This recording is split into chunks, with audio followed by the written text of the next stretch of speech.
Product videography is a lot of work. Now, that might have looked simple to you guys, but there is actually a lot going on behind the scenes. Today, we look back at a spec ad we made for Tazo, and we talk about how we accomplished the shots, the editing, and lessons we learned. Yeah, about 3 days worth of work. But before we get into it, we want to talk about the importance of pre-production. That means before you set up the product, the lighting, and all the cool slow motion stuff, we first have to have a vision. Yes, here are our initial drawings of what we wanted the shots to look like. Of course, the final product was a little bit different because once you actually get to shooting, you start to realize what works and what doesn't. And because we're shooting actual products and not using CGI, some shots we envisioned just weren't doable without a more elaborate system. Now that we had our vision, it was time to plan out the shots. We look at each drawing and figure out what was the best way to get the shot. For this project, we used the C200 for the main shots and our X7S III for all the splashes and slow motion. I really wish we could have had a more capable slow motion camera because in the end, we did end up having to use Twixtor to slow some of the things down even further. Phantom would have been nice.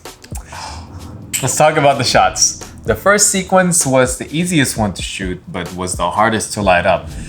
We ended up using 5 lights for this shot, and we used a 300D on the strip box, camera right, and then 2 flex LEDs behind the bottle to create that outline on the edges.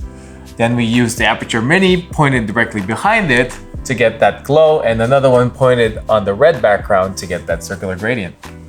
Now, when shooting bottles, one thing to consider and one thing we always try to avoid is using octoboxes or any sort of circular lights because they create the same shape catch light on the bottle, which just never looks really good.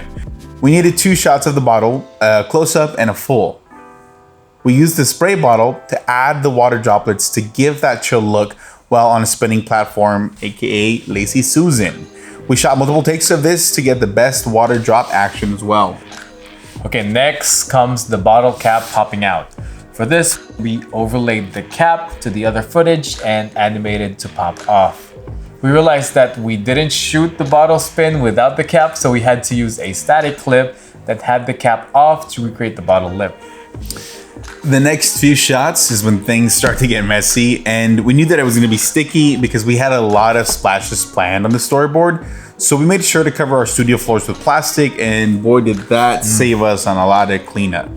Now these clips were not particularly hard to shoot, rather they just took a lot of time.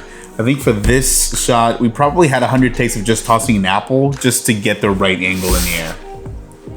We shot multiple takes of pouring the juice, making sure that the stream would look good going inside the bottle.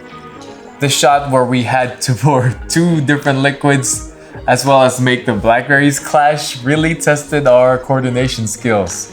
We used 2 different types of juices to represent apples and blackberries. After about 2 gallons of juice in a sticky studio, we were able to get sort of a half decent shot.